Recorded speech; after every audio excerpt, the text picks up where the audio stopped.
comes out of the fucking bathroom, dry heaving, dies watering from his own shit. That makes no sense. I was like, this motherfucker come out, I'm fucking here. His eyes are watering with his own shit.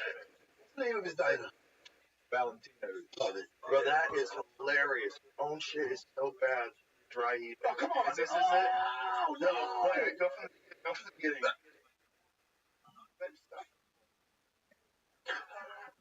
don't think you'll see it.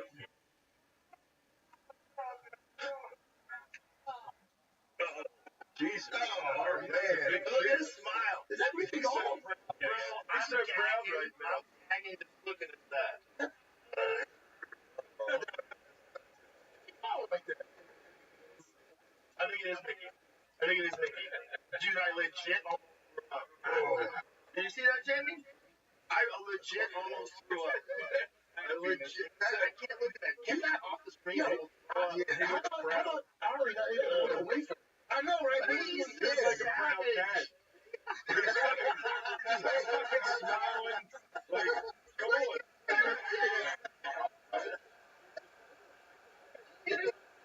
Oh, he's so happy. It is funny though. He's the best. Ari's the best. Such a psycho. He's crazy. Is he still training? Nah, he fucked his knee up. Then I think quit. He trained for a little bit though. What a brand new thing. Everybody's tapping out, man. Well, you're still rolling even with your knee. I am, but I have a little shoes. Picky. Does it have the same stability? Oh, he lost your. What's that? Does it have the same stability? Like, what is it like? The problem is, I was with my buddies, like Dave, and I'd always meet up with him because we have training sessions, and it's not. I don't think it's my knee as much. Remember, I tore my quad in the rehab, like I stepped it down too high, and I tore that shit. And I went to butterfly swing, and when I went to butterfly swing, something popped on the outside. I showed you my legs, and on that knee. I don't know what I strained or what I pulled. I don't know what MCLs I have left. I don't know what the fuck's there. But it felt weak for a bit after that. So I haven't rolled super hard since. And that was over a month ago. Do you do that, like, toe stuff? Huh? I heard about that, man. I've seen guys do it, and it seems like it works. Doesn't it? There's a guy, knees over toes guy on Instagram. And this dude had gone through a bunch of knee surgery and like real problems, and realized that part of the problem was strengthening all the stabilizing muscles all in and around his knee, with like tibia raises and those step downs and walking backwards on the treadmill, and then Nordic curls, lying on your chest, and bring your body up only with your legs. That's what I'm. I do that every day. I do that. But those Nordic curls are so fucking hard to do. Like, when you first do it, you're like, oh my god, this is crazy. Super hard. So the whole idea is about strengthening all the muscles that stabilize the knee, and most people are just using the leg, and they're hoping that all that work gets done. But if you really want to make your legs really strong, or the knees are really stable, you really want to do things that stabilize that. I mean, think about how much of a knee injury puts you out.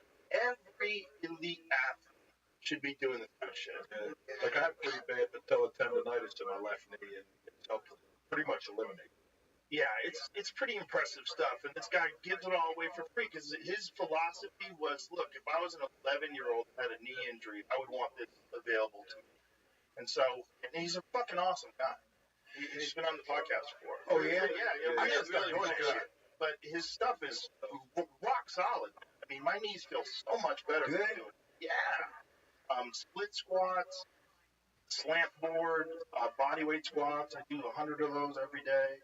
I do the Nordic curls. I do all that shit. That's where I got to get off the slant board and step off and touch your heel forward to it. Yeah, that's great. I got to be more. And you use the sled backwards, walking backwards with the sled. I'll do it for like 10 minutes. Amazing. A couple of minutes. So Back and forth, back and forth. So that worked because I got no meniscus in my left knee. So, and I just always bone grinding. We're talking about the cadaver minutes. They do that. But then any like gel 1 or Synvisc 2, like sometimes you get a shot that'll help some. It only lasts for 6 months, but it's better to have your knee grind. I got one of those once and it helped me. didn't help it. Yeah, mine I liked. Then I got the stem cells. But I've talked to people that meniscus and all, and they got one of those things. I knew it. Yeah, I had a guy, he's a firefighter, my buddy Carl.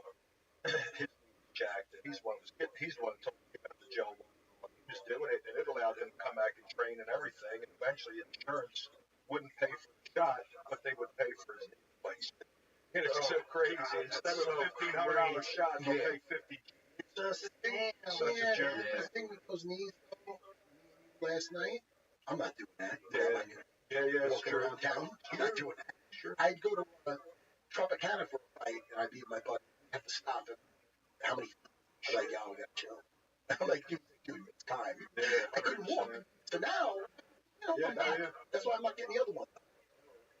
I have to.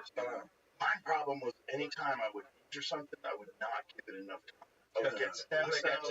I would not give it enough time, and I'd be like, it's good enough. And then it would get aggravated again. God, now it's chronic. I don't like to do all those exercises and shit. I think I'm scarred from all that. The only way I Training stay in camp, shape. Mongo's the best. YouTube's one of my favorite guys. The greatest reality show of all time. Here's another my UFC producer. Here's another one. Imagine that. Mongo's is one of my favorites. An old school guy. Never had a contract with anybody. Just always there helping. Right? Not just nowadays. He's just a bunch of fucking boys. He's a real man. Yeah. For sure. I fucking love that guy. But I love the two of you together. When you guys are in the corner, it's there's no corner like that. It's amazing. No corner in MMA like that. It's so fun. But it's also like rock solid information. Keep it very simple. And it's just crazy now. It's a little weird now. Times change and stuff, but like everybody's out in Vegas now. Everybody's doing well. So we're all happy for everybody. Vegas is very tempting. I don't believe that. Well, the facility, At I think, is going to pull people out. PI, all your food's taken care of, and you have the most sophisticated training environment available on Earth. If there's something better, they're going to get it. Whatever the fuck it is. And they said, it's a I think it's fantastic. The only thing I think it sucks for is that you have these guys who are coming up, with their people at home. Then they get to where they're at the UFC. They get to the PI, which is awesome. And then some school in Vegas is claiming, Yeah. and I'm no slam on Couture's team or nothing. Like Nick said, he's a great coach. But if I got a guy who's out here with you for, a few months, you can't take credit for that guy. I think, and it's not his fault either. He's there. And, it makes sense. But I think in a perfect world, they collaborate. And then they're both there. I think in a perfect world, that's how you do it, right? That's what Greg Jackson and Faraz Sahabi and all those guys did when they were trading fighters back and forth. They all trained together. That's the way to do it.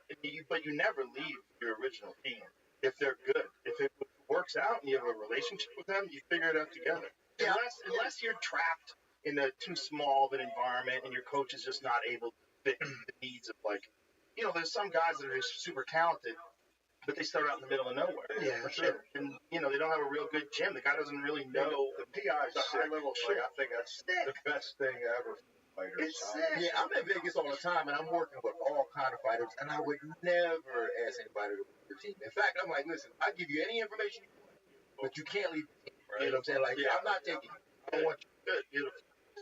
Also taxes, money with taxes out there. It's very. And it also creates a conflict. Conflict's not necessary, right? It's because he's for sure getting new information. Guys getting new information from him. Getting new information from training with everybody. Yeah.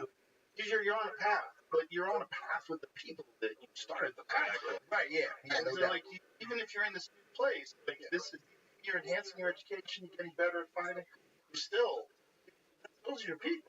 And you want what's best for them if you care for them. Yeah. But at the same time, what did you sign up for? What did I sign up for? I'm not going to be in the corner with somebody, and I could like them, but me and Longo, what we did This was me and Longo, some kids. There's a time when it's like, all right, Al's from Wantor, Wyman's from Baldwin. They're all local kids fighting, taking out the best of Brazil. This one's we're going to Australia. Al's fucking up this guy, and look, this is what I'm a part of. Me and Longo taking our guy to the flagpole, and then who's with us? Aljo or Al is our third guy.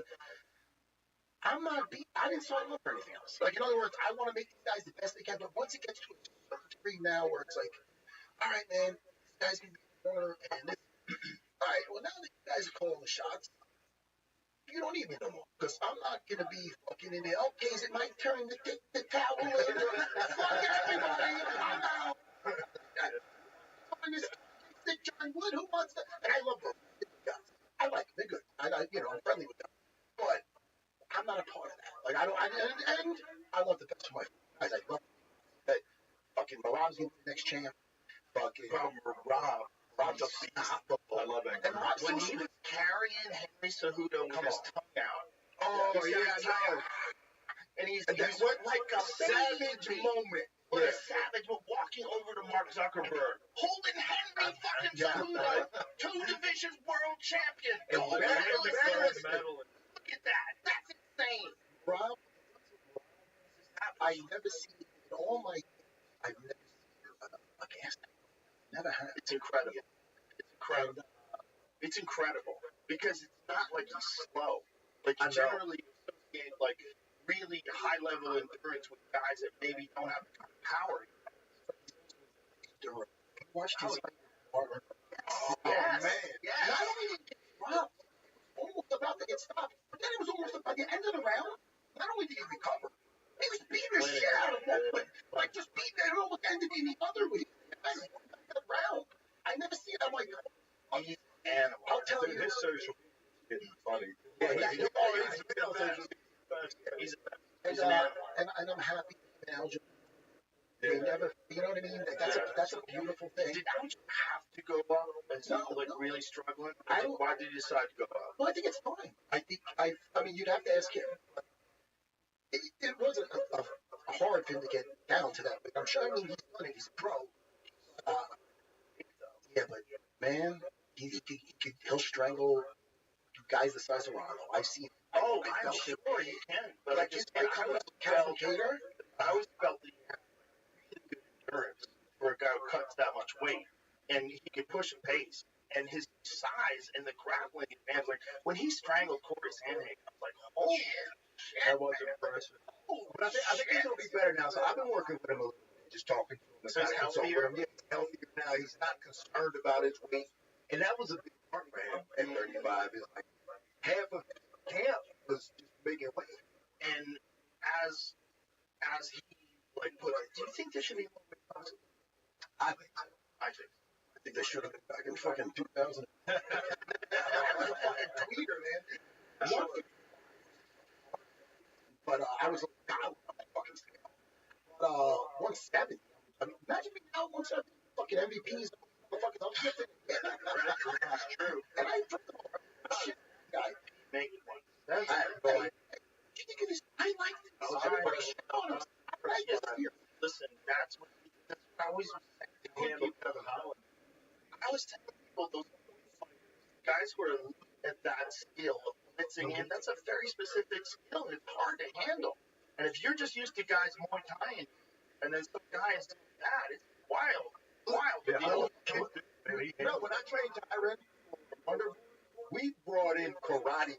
We went to karate school for the best karate guys, just to be able to deal with that aspect of the fight. That was Wonderboy 1. I think Tyron handled Wonderboy better than anybody in Wonderboy's prime. Right. I think he handled it better than anybody because he's waited on him.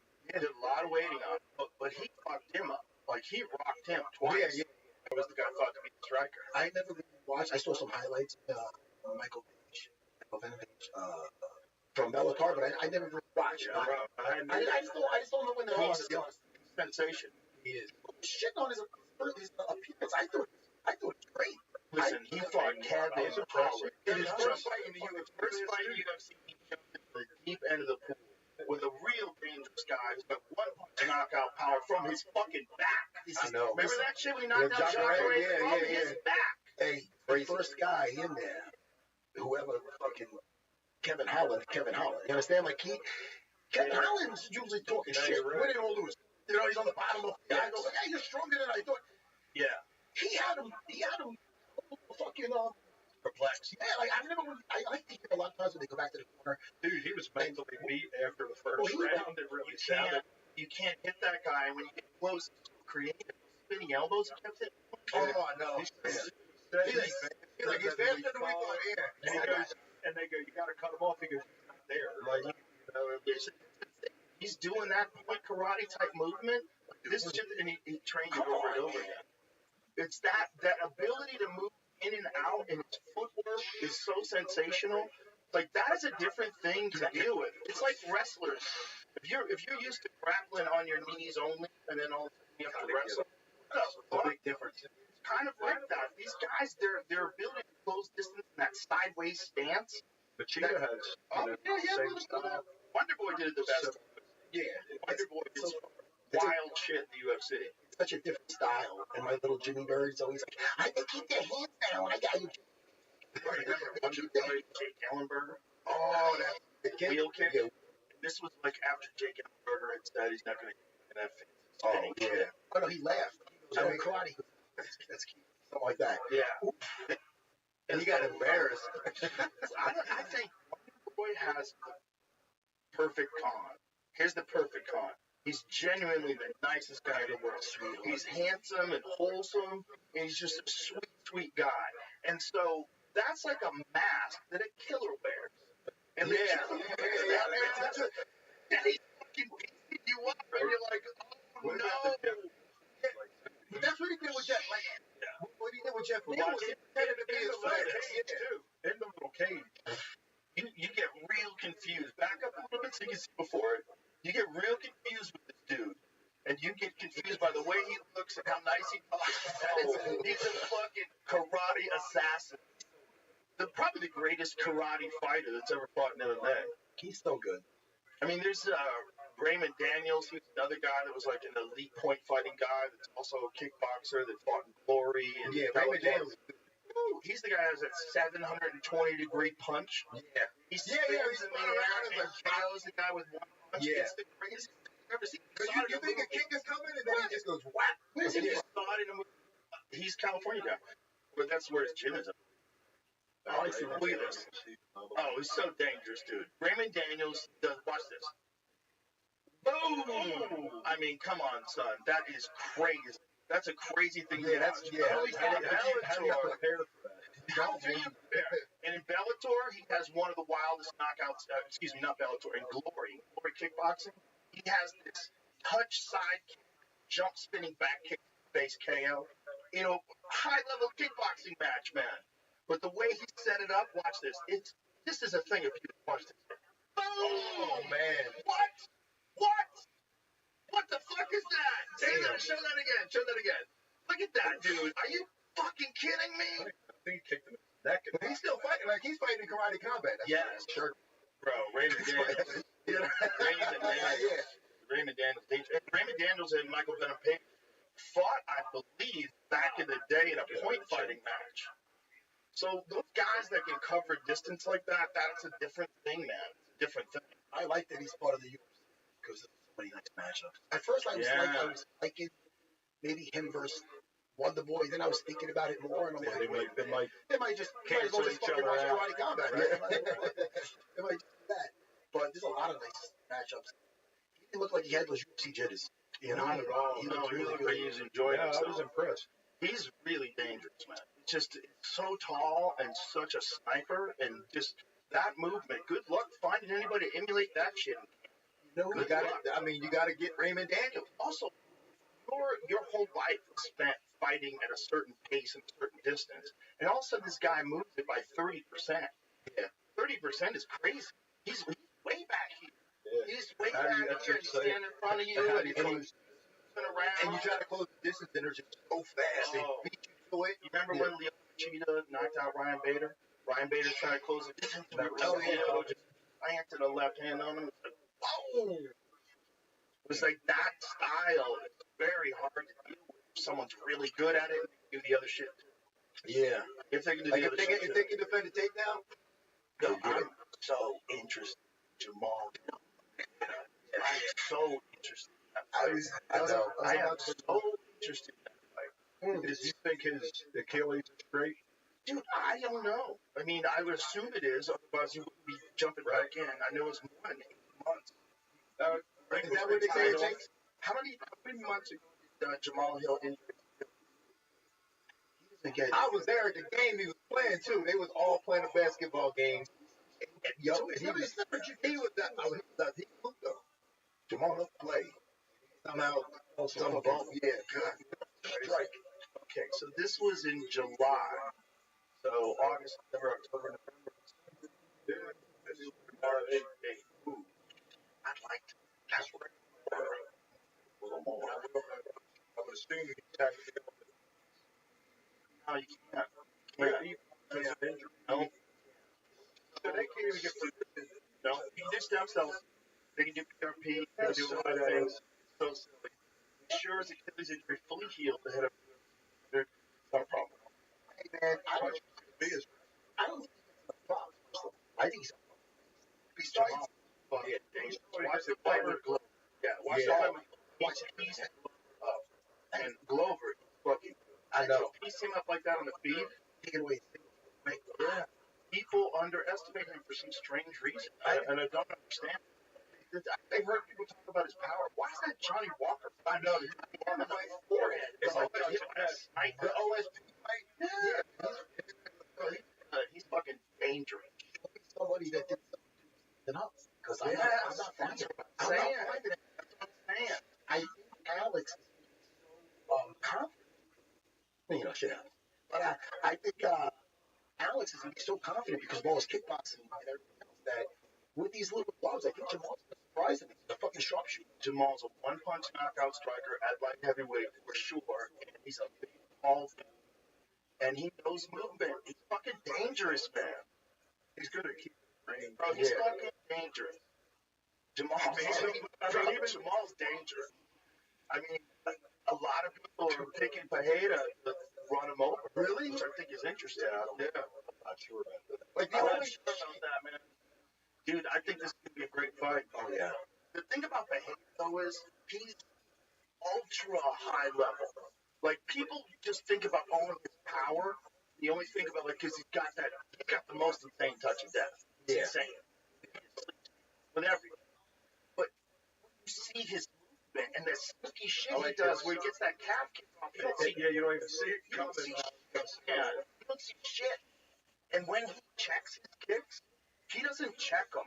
He gets his foot like a hacky sack position. He lifts his shit up, so you're just sliding under it. You ain't getting shit. He's coming down with the right hand every time. He's good, man, but He's fucking good. I think the speed of Jamal Hill, as long as he has it in that Achilles. I don't know. I'm hoping it's 100%. I just hope they for sure got him some stem cells. And I would imagine, he's an elite UFC World Championship caliber athlete. He's the world champ. He just relinquished his title. I mean, he's fighting for his title, essentially, right? He didn't lose. Right. He gave it up. He got injured. But I bet he only gave it up because it's basically what he said when he gave it up. it's kind of like, That's honorable, right? Yeah, that's honorable. Yuri got out of the way. I'm going to get out of the way. I'm not going to. And that's why I like them guys because what other division would? What other guys? I don't think anybody. well, those guys are bored. That is a war. Even Yuri, who thought the fight was prematurely stopped, he wouldn't say it inside the octagon. Like, Right. I like that. I hate when guys are bitching right after. That was a close one. When you watch that one, you could have 1 or 2 percent. I thought it was, close, but I thought it was. Yes, I thought it was Rogers too. Same doctor Aaron Rodgers said, oh, okay. But my God, I bet Jamal bet on it. Yeah. Well, that's good then. Because You're going to need it. yeah, Aaron Rodgers was practicing quite a bit. Yeah. Out there throwing it. Said the strength of the leg wasn't the same as push off. It wasn't the same, but it was getting a lot better. I just don't want Jamal to be compromised in any way in that fight. It's such a big fight. Yeah, but like I said, his speed, his instincts, and his vision, it's just he's got the boxing punching set where he's straight. Where Pereira's a little loose. Well, Pereira does fight with his hands way low too. He kind of like lowers guys in slugfest because he's got such insane counterpower. One loss. From that fucking on that triangle. Paul Craig has dangerous guards in fucking division. Period. I know. Remember in Goliath? 1 second to go in the fight. You got 1 second to go. How does he got wins over Jamal Hill and His guard is sensational. His guard is what everybody's guard should strive. Exactly. That's what I enjoy. I love and I still it'll never go out of style no matter what happens. Like at my school, everybody do the latest but this is horrible. And his arm too. His arm is completely flopping around. It's already broken at this point. He's still trying to fight though. That's Now. He's such a warrior. They stopped the fight. He wasn't quitting. But his arm is fucked. he just looks at it. It's tough. Remember what it looked like when it was going backwards? It was terrific. Yeah. It's terrific. I think he's fight. I do. And I like him. I think he's Really? I swear I think he doesn't. I think it's a very interesting fight. Real close. It should be. I think it's a pick 'em fight too. I can see a bunch of scenarios going both ways. The thing is, though, Jamal does stand with like almost like a boxing stance sometimes. I wonder how good he's going to be of getting away from the calf kick. That is such a primary weapon. If it is so fucking sneaky with it, everybody knows he's sneaky with it. It's still hard to. You can't defend it. But the one thing about Jamal, he's smart though. Jamal is a very young guy. He's very cerebral, and I think he understands that might be a problem. So he should have an answer for it early. Yeah, he's gonna have an answer for that. Yeah, It's also, he's got all these combinations that he sets up that are based on your reaction to certain moves. He like repeats these patterns in fights, and it's always surprising. The way he's able to land those things is so surprising. And he's just got this very specific strategy. Like kill that leg, and then you're fucked. And I hit really hard. You're not going to get out of the way. Did you ever get hit more? No. I'm happy I didn't. I mean, that shit play it. Just make it, and it hurts like hell. I did before they were a thing, and I think my fight against Josh Neighbor. And it seemed like the dude would use a calf. Yeah, but I think it was an accident. Welcome. He kicked me in the calf, and I swear I thought my leg was broke. Wow. I was like, I couldn't walk. I thought my leg was broke. Now imagine pain. Yeah, I know. Imagine. I don't know how to deal with that. Jan Blachowicz is shit. Jan Blachowicz is literally made out of rocks. Petr is made out of rocks.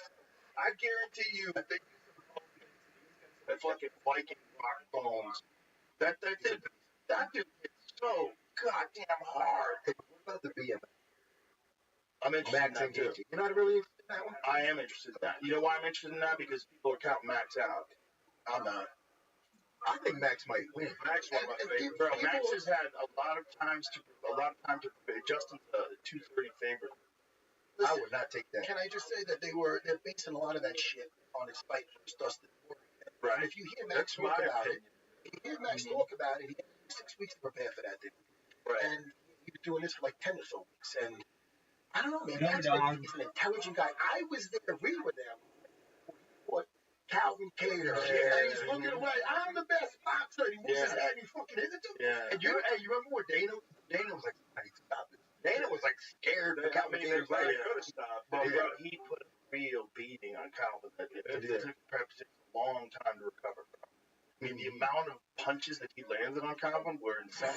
My thing with the Dustin and Max fight was I thought Dustin was physically bullied him around the ring. Like it looked like there was a strength advantage. I think that's going to be a problem. If my perception is right, then that would be a problem because I think Justin's stronger and more. And his leg kicks, which Max never seemed to check, I think his leg kicks could present a problem. That could be a real problem because he had a problem with that with both Thompson. And the thing about Gaethje is Gaethje lands them in the clinch. Yeah, and be standing like it's insane. I know. Yeah, his flexibility is insane. It's insane. This was such a beating. This was wild. This is wild live because it was during the. And Calvin Cater, I mean, fucking dangerous dude. He's got real good boxing, and he just couldn't touch Max. I see a single for Alger. Yeah. I'm looking at that. I told you old Biggie James had Cater back in the day. That was his first loss. Biggie Jones? Yeah, one of my guys. James, one of the reasons why I'm interested in this is I think Max is going to go into this fight with a tremendous amount of anticipation. This is not a fight that you don't get real scared about. This is a fight you got to really fucking prepare. And when Max gets pushed, you see the best Max. He's still, what is he, 33? Yeah, he's young. Yeah, Max is He's not an old guy. He started his what? We kind of put aside when a guy loses the title that maybe they're not as good as they used to be. But Max keeps getting better. Not to mention his nuts. I mean, let's think about when he was going to fight Habib on 24 hours. Oh, yeah. I like He's my favorite guy, without a doubt. My favorite fighter. That's No, how and he's a sweetheart guy. Yeah, right. Nicest guys. Yeah, no doubt. Nicest guys. And he talked openly about like why guys like Connor, why those guys get out, guys like Aldo. He's like, they got too much power, man.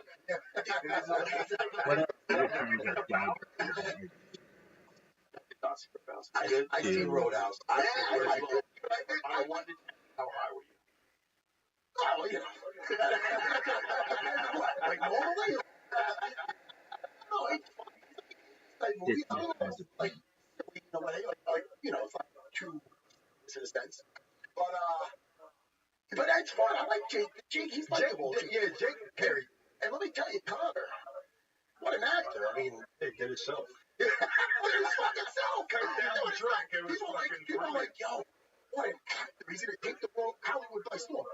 He's fighting himself, basically. Right. He plans a bunch of movies. I bet Guy Ritchie's on speed dial with him right now. Yeah, right. Yeah. Hey, but you only have about a one to deliver one liners, right? Conor McGregor could be a movie star. 100. The Rock can do it. I don't think Conor McGregor For can do sure. it. He got the 100% he could do it. He's a character. Look at him. He's a fucking character, dude. I like the part in the movie when he takes the trolley. Oh, no, that's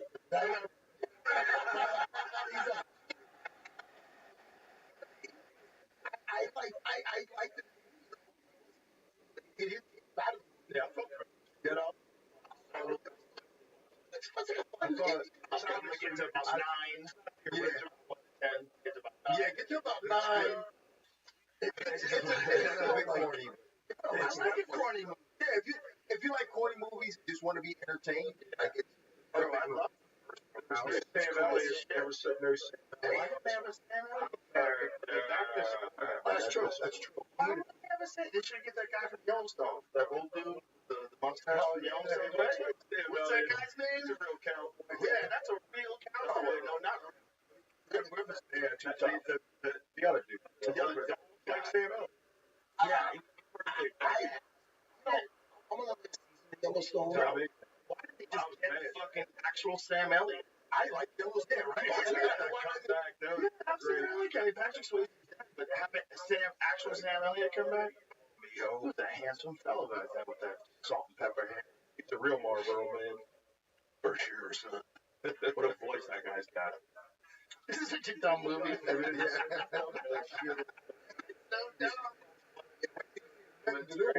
It's like Warriors. Remember the old the Warriors?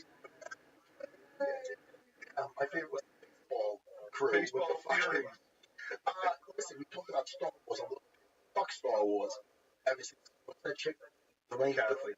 Yeah, I love the South Park thing. Oh, That's exactly what the fuck is. But fuck all that shit. New Star Wars. Fuck all that. It is pre-Star Wars. Did you see Dune and Dune Part 2? No. Man, you got it. Joe, did you see it? I saw Part 1. I fell asleep. Fucking idiot. I couldn't help it. Wow. I'm sorry. That was I believe hired, man. I work on it. Joe, movies are so fucking good. Really? I'm Okay, I'm excited to see I'm him. telling you right now, Josh Brolin's, first of all, I don't think from Goonies bad. He's never in any Josh Brolin. He's fucking awesome. He's a man. My mellow was in it. I like the, he could do a couple of push-ups, but I like the Shyamalan. He's Wonka. But these are they're like so good. He did, the director, he's a French guy. He also the new Blade Runner, which is another very underrated. These aren't underrated. Popular. The Blade Runner is underrated. The new one. He's fucking awesome, man. This guy. Yeah. He's fucking phenomenal. But Dune 1 and Dune Part 2. I did Arrival. Dune, I'll tell you, but Arrival's the one that that was good. That was good, yeah. They speak with like Oh, yeah, that's right. Yeah, they like show it's fucking dope. But Dune, characters, fucking, and it's so good. Yeah, I haven't seen it second. And it's, the first one, I don't want to give it away. The guy he fights at the end of it is a guy I had a jiu-jitsu match versus. This Babs, I swear to God, I did a drop Sayanagi on him. Your little Yeah, man. If you put in Matt versus Babs, you see the fucking guy. But he's actually great in the movie. He's great in it. Javits, part of the Freeman. The Freeman's on Arrakis. Big giant. such a nerd. Joe, you look like when I said, looking at me like you want to unfree.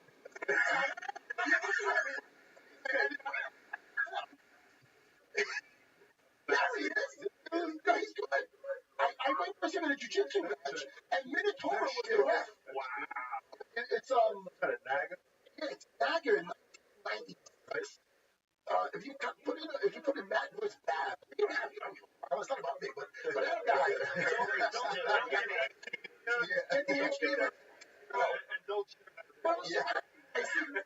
Well, first I'll look at the Babs. But yeah, I mean, and this is it. Yeah, you forward it a little bit. After I mount him, he gets up. This is back in the day, This is like a Minotauro ref. But after I mount him and I get off mount. But yeah, look at that. This is old school. But once I get off mount, and once he's right now, you get right after I miss the bar.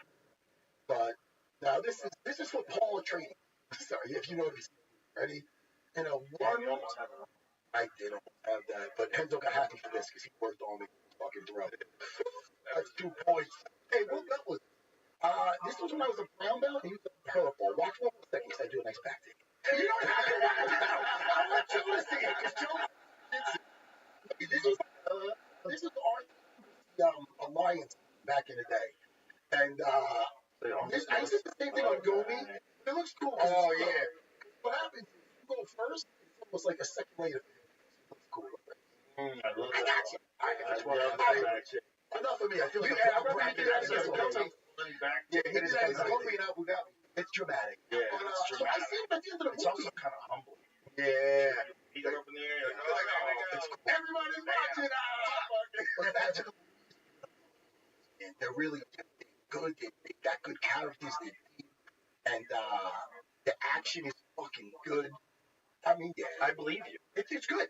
Give it a chance. Even someone like... But I don't believe Timothée Chalamet is the guy in anything. Checkers. you see...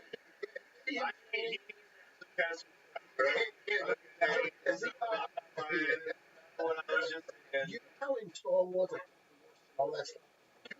By Frank Herbert. I'm looking at this. John Rose like, I want to throw you in a lot. So, these books came out in the 70s, and George Lucas he took a lot from this. They used something called the Voice, that they control people instead of the Force and shit like that. But very cool. Josh Brolin for the win. I like the Force a lot more than the Voice. Yeah. Well, you're thinking of the Voice. The Voice, yeah. You don't seem like a movie guy. I like the type of guy that likes to be outside and hunting and catching shit with your hands. Like a little white boy just out there. I like doing things. Yeah. You spend too much time watching movies. Time to actually do actual things. It's shit, I think of it as a sport. If I'm gonna watch a movie, it's like I busted my ass all week. Right. I could watch a movie. I fucking to kill boredom. Like my family went to Texas recently, Dallas. Well, and I was by myself. When you have 3 kids and a wife, and you got a routine. It's different when there's nobody home. So I'm like, I just thought I'm just sitting. There's only so much VR you can play. You know what I mean? So I go to the movies by yourself. Even when you go to the movies by yourself in Long Island, it feels different. It's like a bird. Yeah, it's like Try some fucking creature rubbing his head in the middle of the Goonies. so I'm in there by myself watching Frozen.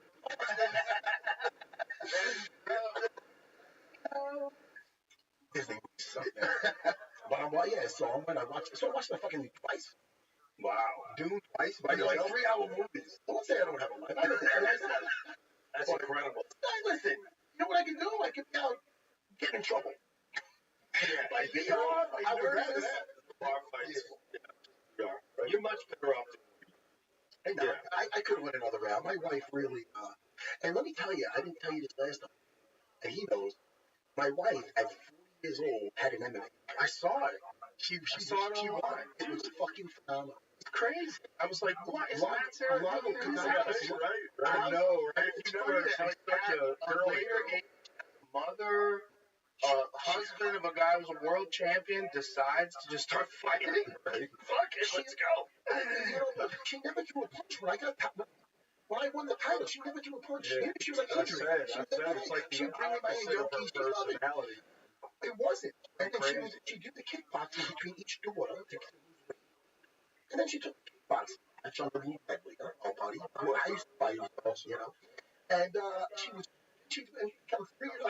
This is my wife's fight. This is me and her before. Is that your blue shirt? You're a son of a bitch. That was it.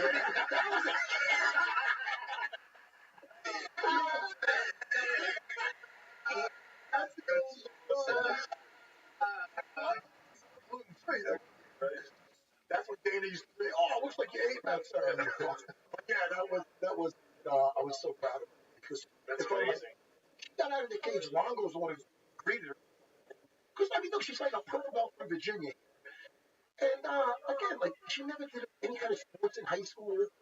I mean, if you see her standing up, like she's like doing a fucking clinic. She snatched down. She picked the back, and you know she's a blue belt. She put a purple belt. There was always that chant from, you know, doing something. You never know how these things go. So she's one and done. I'm happy she's done with it. She did. That's awesome. It's nice for my daughters to see.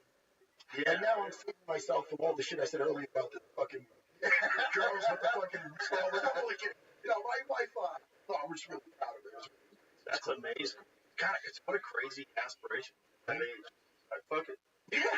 Fucking crazy. But I saw like clips of like your daughter helping her train, and I mean, what a cool like environment that's to be in. The whole setup with the school and all that. He's like his family's part of it, and it happened naturally. Organically. He didn't like drag them in and say, "I'll do this." His girls were dancing. And shit. Yeah. My oldest just left the time. Got on the Jiu-Jitsu next month at the place where my wife. It's cool. She's on the Lou Negley having a. And again, you can't. What I found with having a kid is you can't make them love it. You can make them hate it. Like I never tried to be. Yeah. I used to always just play with them, but now they're living at this. It's so cool. It's so fun. That's awesome. Yeah. Family. You know, me and kids.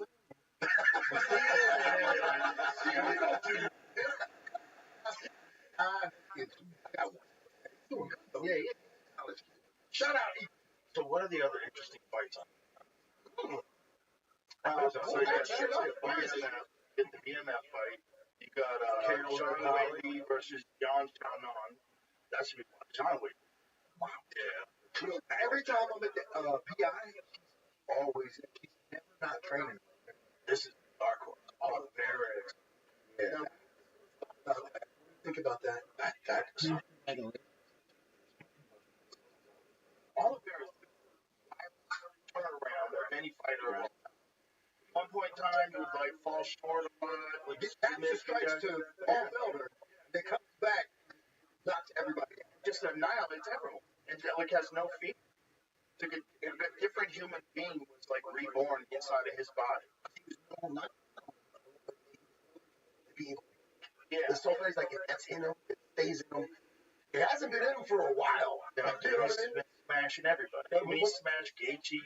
Smashed. Like Gaethje? Yes. Yeah. He beat Gaethje. He beat. Who else did he beat? Chandler. Look, that Chandler one was crazy too because he got hurt real bad in the first round. It's just also the power that he has is very unusual. Makhachev.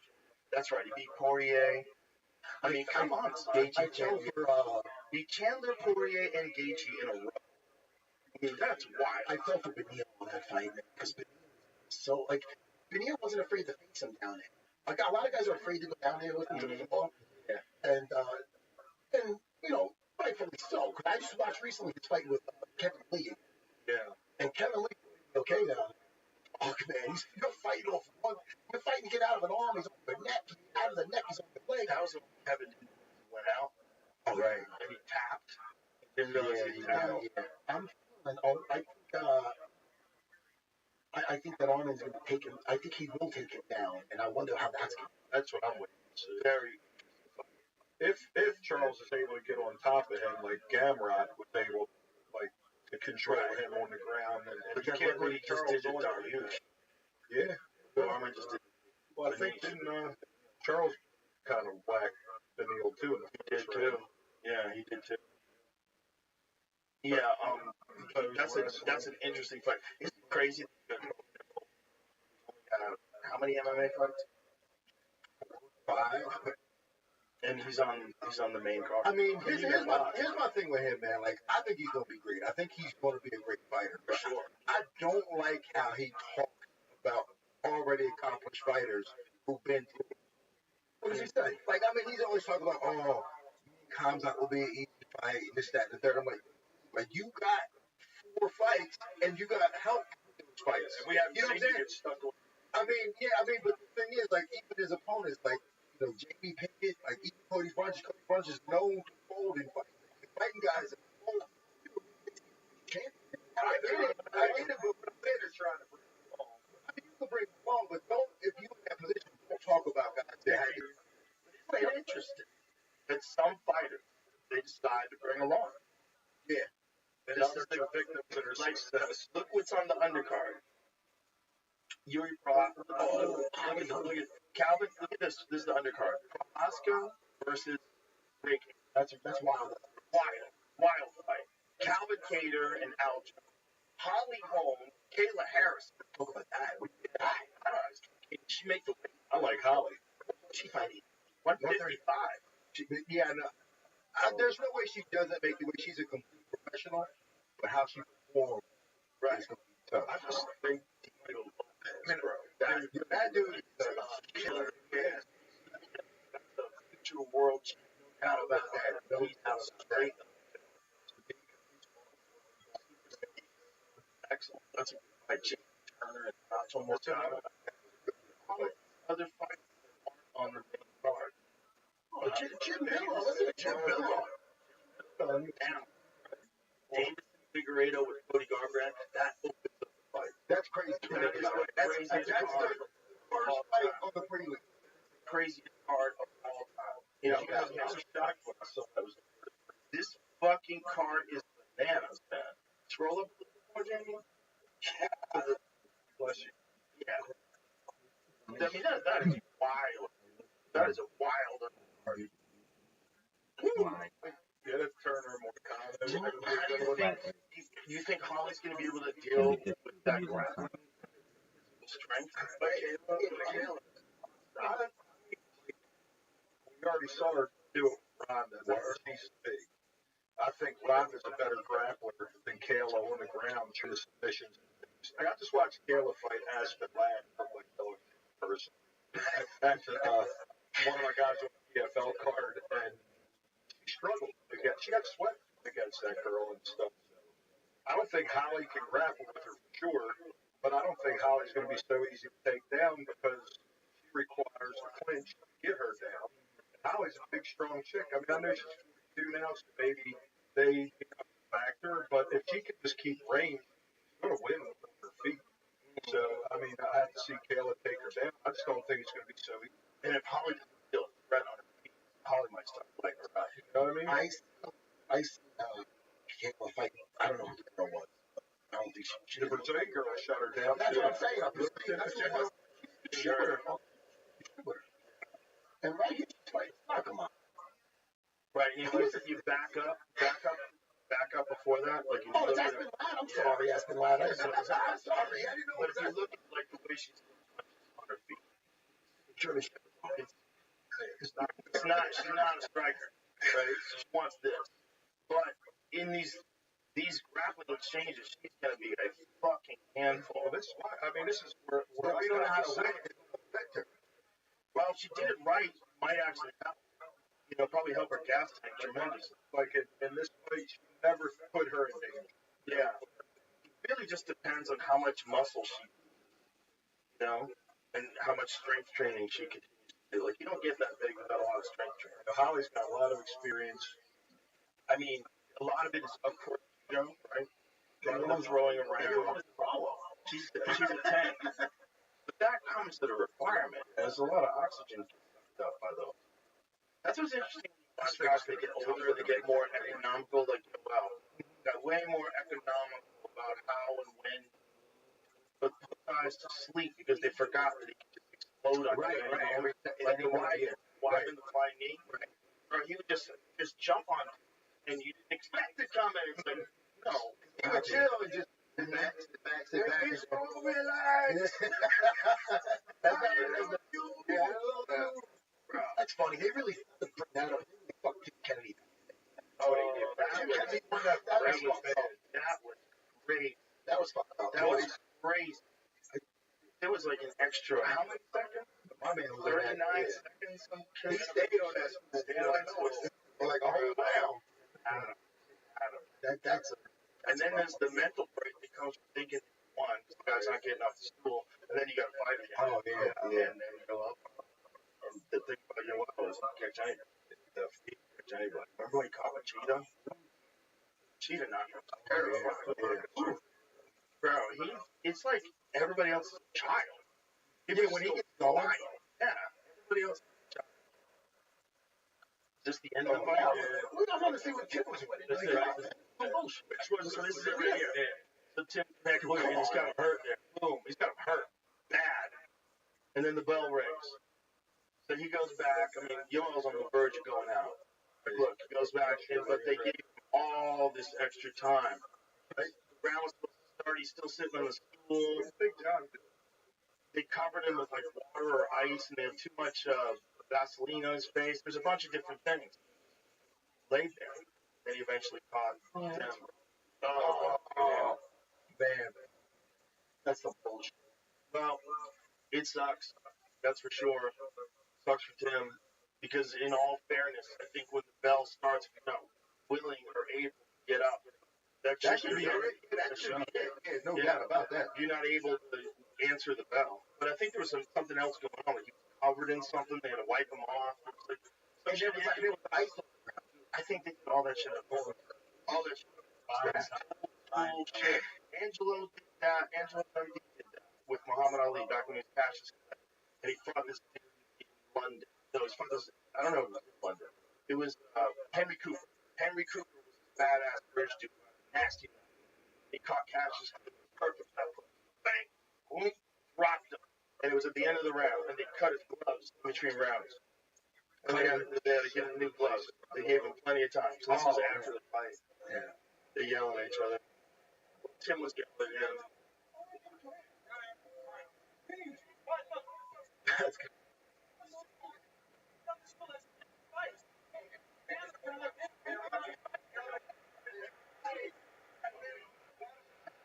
What is his voice? Nice guy.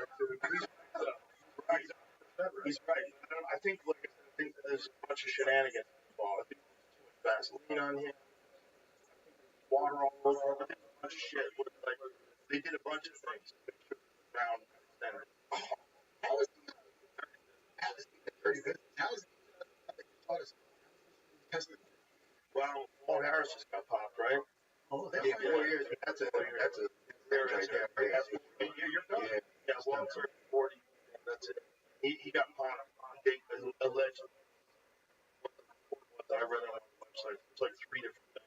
3 different times. When you party, Yeah, it's kind of weird. Like, this stuff really works for you.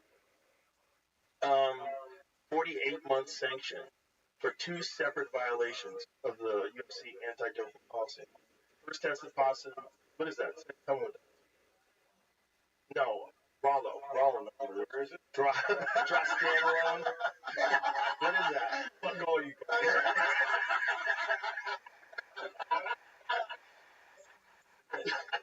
guys. You're good at those words.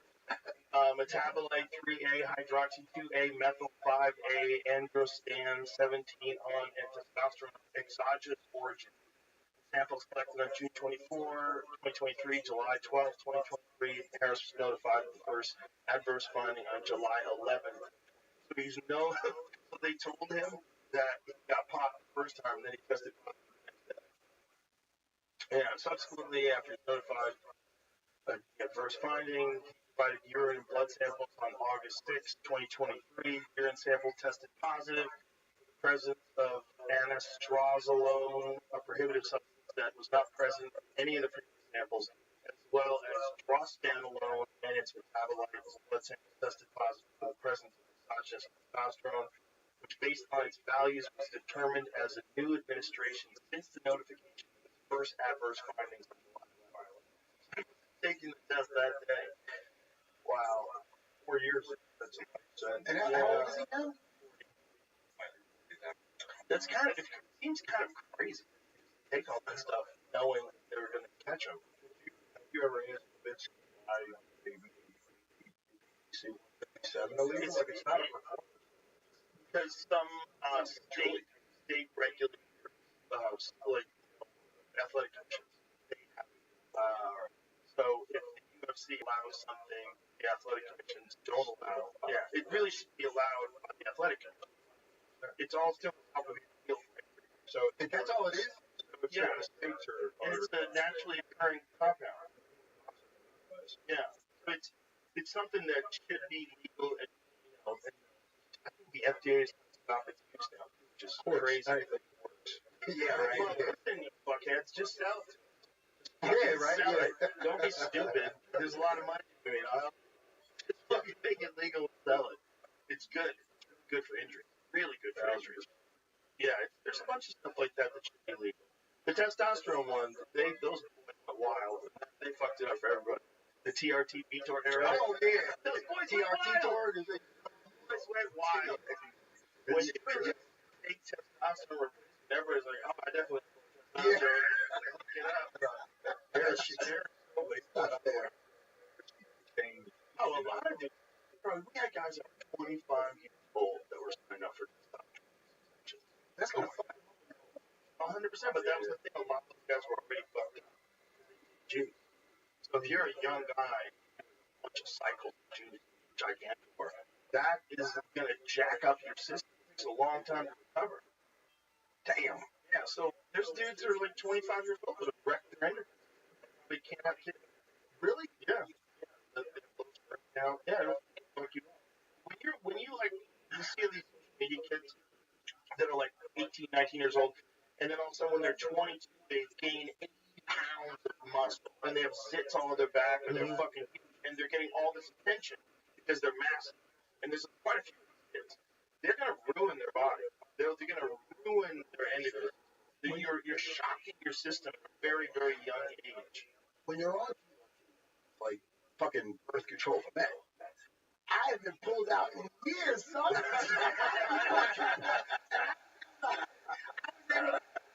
could have a kid. I want to have a kid.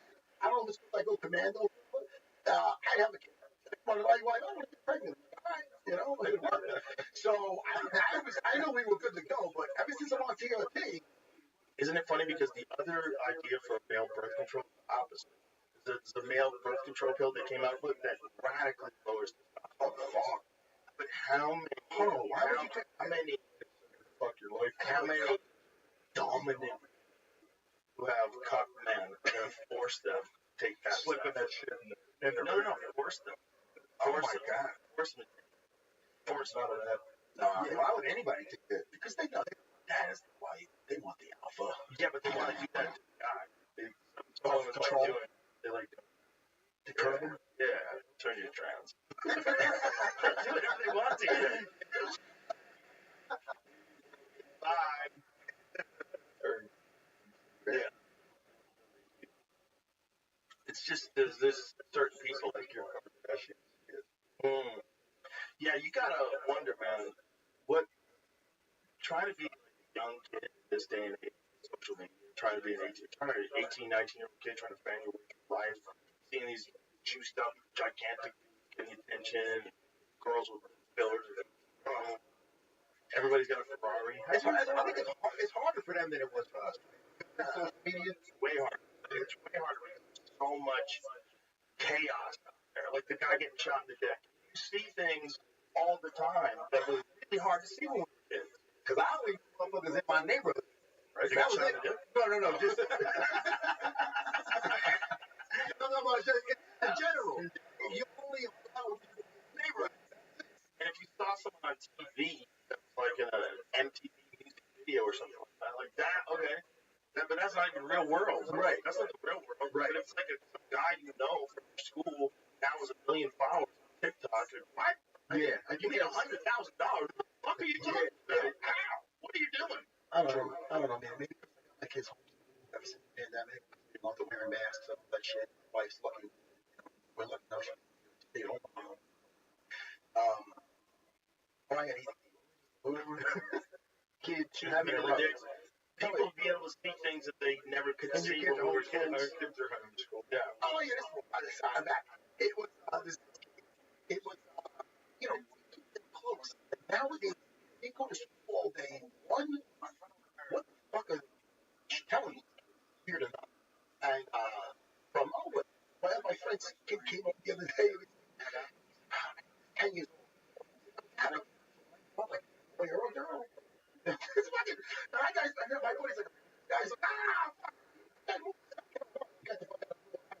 fuck. So I don't know where it is in the system, but stuff like that. It's like that's it's fucking strange. But it just shows you that whenever people will gravitate to, and that people change their behavior based on what gets them. That's what I'm saying. Like some of them are definitely trans. That's just a man who feels like they're born to body. Some of them get majority of them.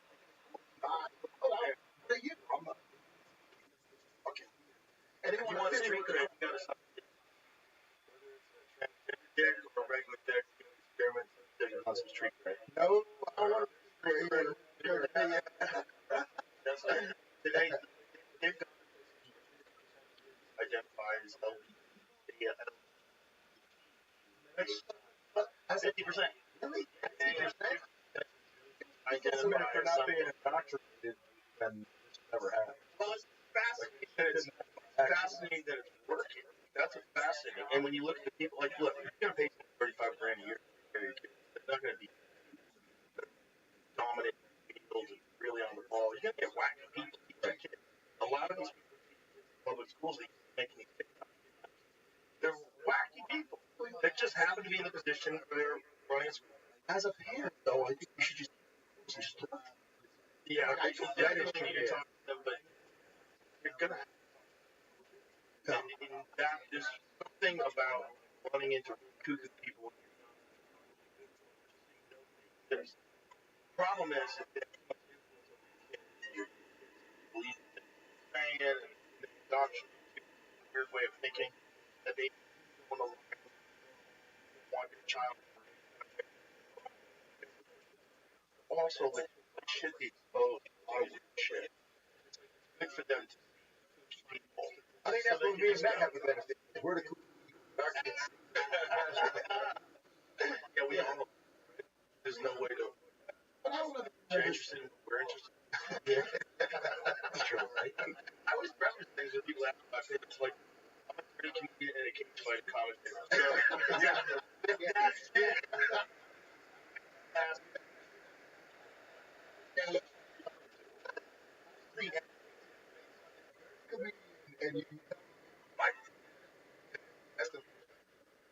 Yeah, that's a person with questionable judgment. Yeah, that's true. communications. Like I don't remember. I remember. Like my kids figured out. Dude, I was living over Jimmy's house. I'd be walking fucking straight, right? I'm 15. I can't think of it. My kid. I never not know who she is. Like, I think it was a different time, Matt, and I think their parents raised them in a different way. Like, it takes a while to like understand why your parents raised you the way they raised you, because the way they were raised and the way people.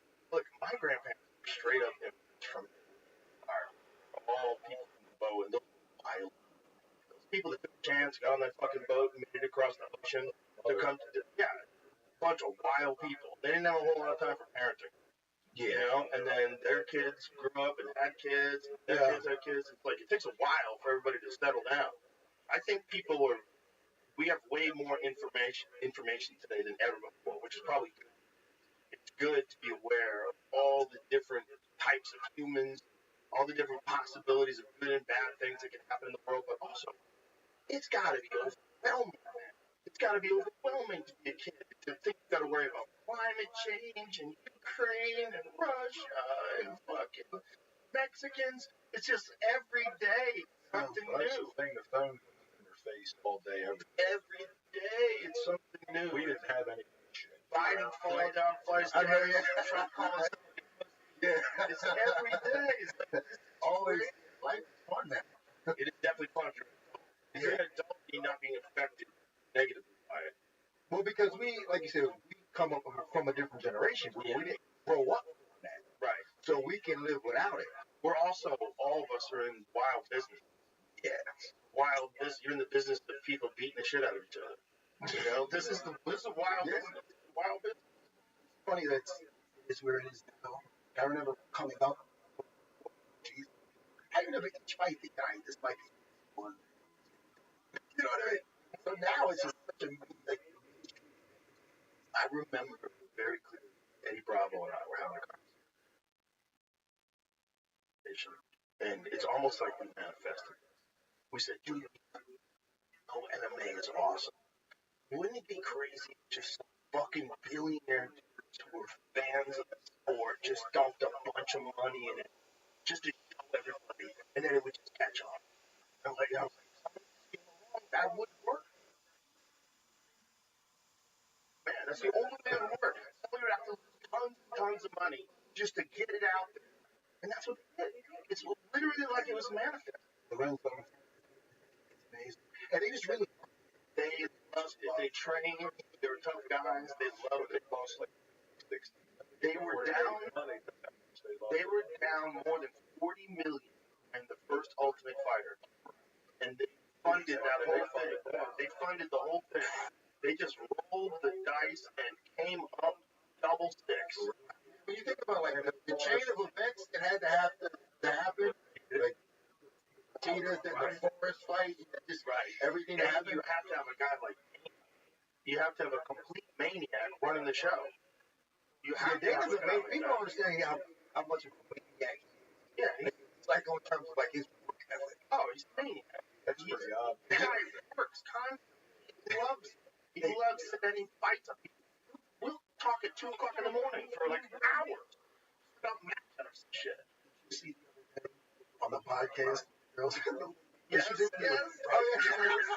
She's like, what does Joe Rogan think of whatever it was? He's like, what does Joe Rogan think?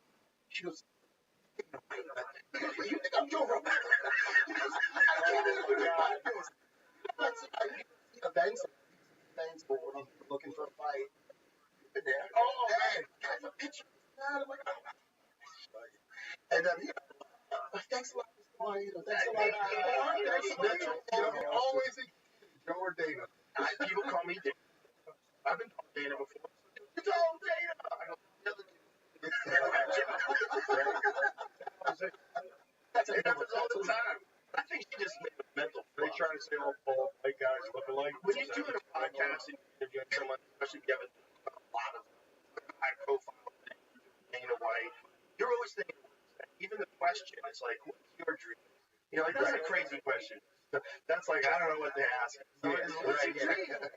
She's probably floundering a little bit. doesn't know what to say. It's fucking weird having a conversation. But I think he handled it right. Yeah, making fun of it. Yeah. And she handled it the right way too. She kept it in there. It's funny. It's funny. It's just love. I've done it all the time.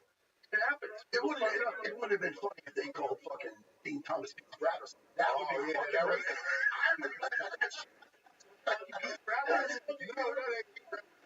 He's always. Oh, yeah. Except for the one that you were using when you were eating. One time on like, he really thought. That's what He's like, you're not helping my teammate. He's like, Josh Thomas.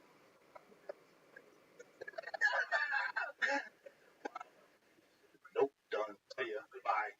Yeah, because he's Promise my mom, I'm done. I mean, when you're that good and your life is Pretty incredible. Yeah. What a legacy, right? Undefeated. Only one fight was kind of close. Gleason T-Bow fight. Yeah. Go back and watch that one. I thought Gleason might have won that. Arguable. Yeah, They gave it to him. Nobody was like, pre-USADA. Gleason pre-USADA? Yeah. My man Gleason is built like a fucking superhero. Like a fucking Teletubby on steroids. Gleason, Sean Sharp days. yeah. Russell. Remember Shirk? Shirk was a fucking powerful demon. Shirk was one of the first guys that had posture, strength, and conditioning. Yeah. Strength, him and Rich Franklin. They would do these Gleason Brazilian hero. Jesus Christ. The thing about Gleason used to freak me out, the fact that he could make one. I know. I was like, how? Because I would stand next to him. I'm like, how are you? You're so much bigger than me. How the fuck are you 155? That doesn't make any sense. And Gleason got him down in this. A couple times. Gleason, you heard him on the feet. Quite a few. Gleason was a big fighter. Well, you know, you got older, got a lot of wars, you know. Didn't Islam KO him? Islam KO'd him. Yeah, Islam KO him bad one. He's had a few KO losses. He's a tough. Yeah, and he fought, I think, a few times in PFO or something. Gleason was a house, though. I think it's natural. Looks fucking. But look, like, we can't take Gleason down, which is crazy. That's how strong Gleason was. Yeah. I mean, Khabib is everywhere. But Khabib looks smaller. Right? He does. Physically, he's much smaller. You look at him, and now look at him against Conor. Just look at this right now. Pause this. Now go to Khabib versus Conor. How old is he? Young. Well, he's young, but the first fight's in the UFC, but he made a marked improvement in that department. He looked way stronger. Later in his career, like, fuck Gaethje, he looked way stronger. Yeah, way stronger. He developed that man strength. Yeah. 6 years.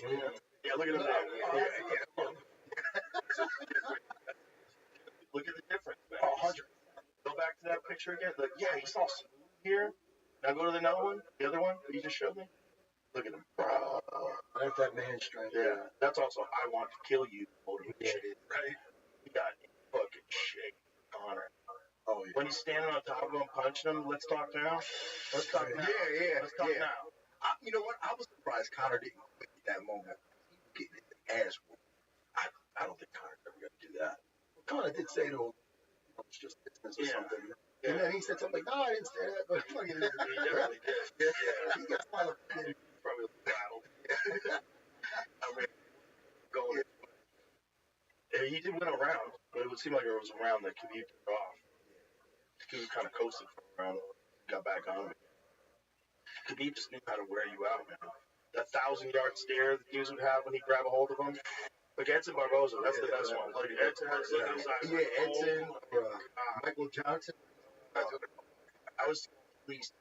I was anticipating that spiral fracture that guys get when they don't have them anymore. I don't like that. Minotauro versus Frankie. Don't be stubborn. I saw it in a jiu-jitsu tournament. Recently online, some kids snapped arms. Horrible. And it happened quick too, man. The guy just turned it.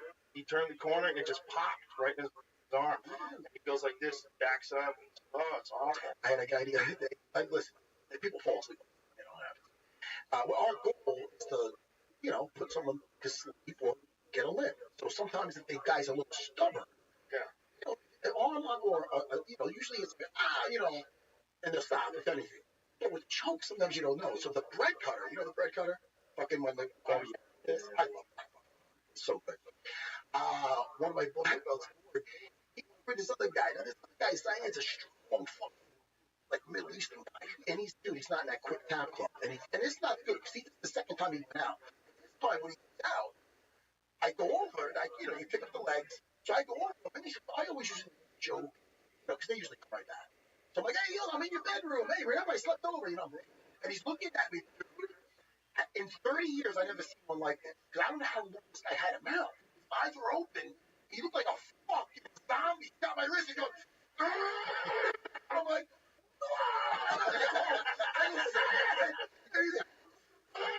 his eyes were open. He was out, but not, dude. And he had my wrist. I'm like, grabbing me. I go, hey, dude. I had me on a belly on. I'm like, fucking, I was like, oh, his legs. I didn't want to move. Right. It took him it actually was starting to scare me a little bit. How long did it take before he came back? It felt like fucking eternity. It was a few seconds. And his eyes would open the whole time. I'm like, dude, just fucking, what am I dealing with here? And then he started to, the whole place clenching his, he's got my wrist. And I go, dude, are you back? It just started to waver. I go, it's okay. And then the best was, that guy Gord's a big, sweet old guy. He's like a half a hippie, He looks like Kung Fu Panda. It's like, hey, he's football. And he's lady. I haven't seen Syed since. All right, I go, come to think of it, nobody's seen this motherfucker. I go, check up on this guy. Check up on him. He came back the next day. But I was like, nobody's seen him. I go, wait a second. Nah, he's a nice guy. Like, then I found out it was the second time he went out. I go, dude, you can't. I go, it's happened. I go, Henry, I guess it was happened for a while. Like, it happened to me. I never. I was a purple belt in the city, and I was going with some purple belt. I didn't even like this guy. I'll tell you. This guy, I'm not even street cred. This guy's.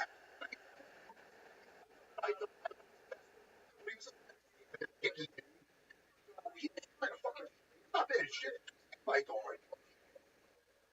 Amateur move, feet and hands, put them over, mount them, put that on. Yeah.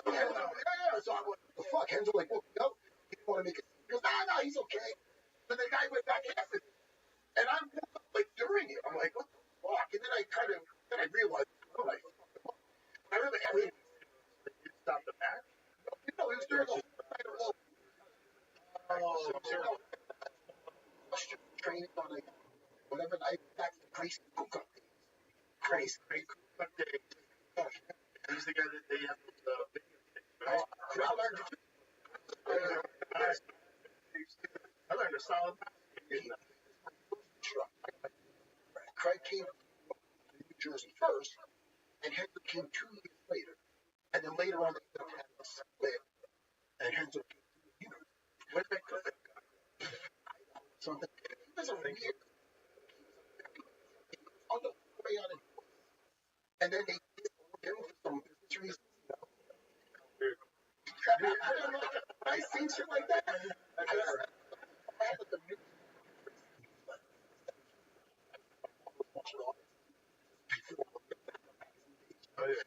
So I'm like, then I found out they did something where he was in New Jersey one day a week in Manhattan at Alicia's Judo Club. I got to take advantage of this.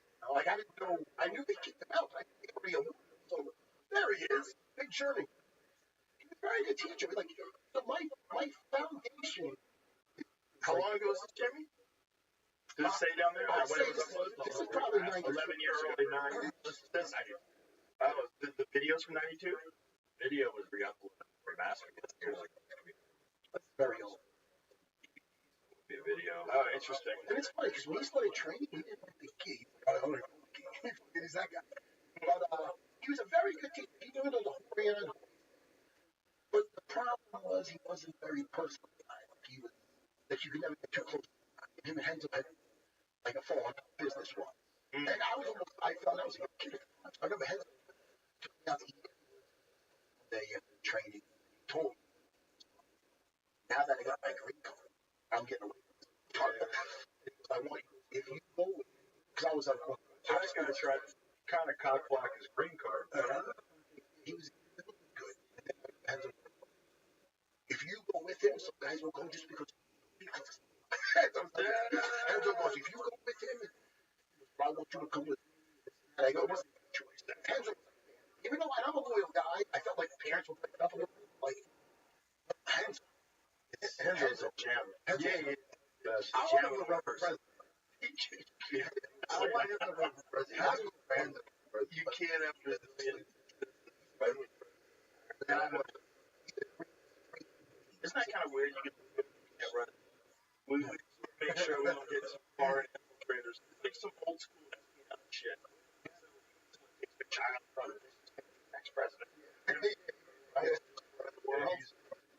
No, I mean, Enzo, like, a great brain. So much for me. He's the best. Everybody loves him. I've never met anybody that about Enzo. That nicest fucking guy. Switch it in a heartbeat. How the driver was on the fucking jump on in a fucking hit. Hey, listen, man, he was in a really great. His son, Hora, and he told this story on my podcast. I'll try to do it justice. They go to a gas station, right? I thought it was a sports car that he was given to his son.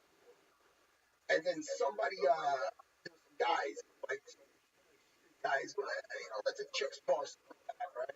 And he's super like his son's face. So he gets out and he goes, hey, come, he's the size of my vagina. I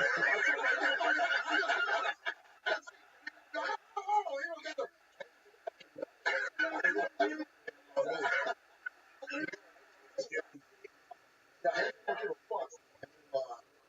Like my first shooting match, like my first time ever fighting in a cage, it was at big deal. Yeah, you have a shoot fighting match. That is in Elizabeth, New Jersey. So, so my first time ever spoke about. First time ever doing any kind of combat. Yeah, I did a jiu-jitsu tournament.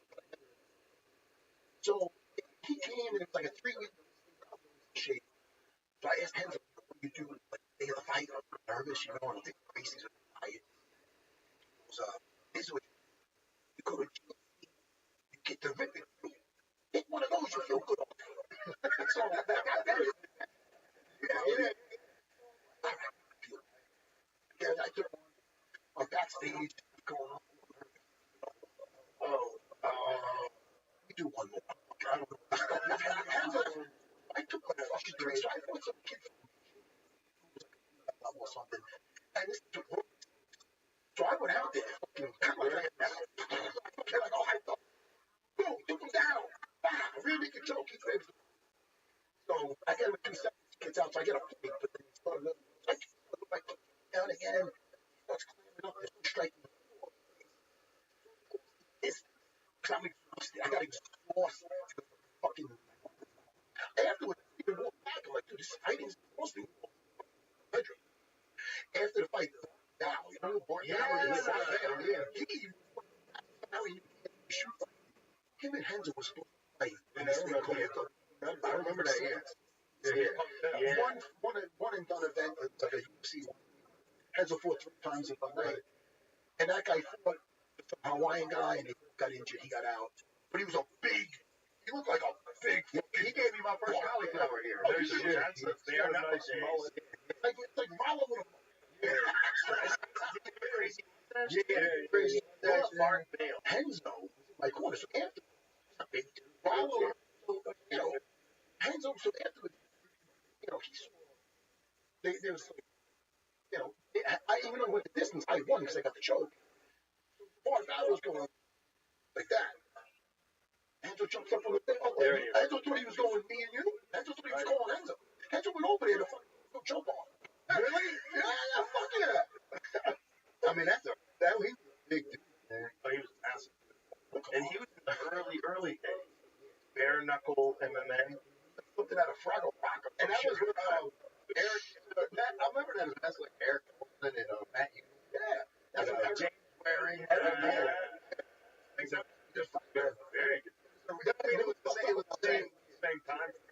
James Waring fucking wrapped his hair around his boxer.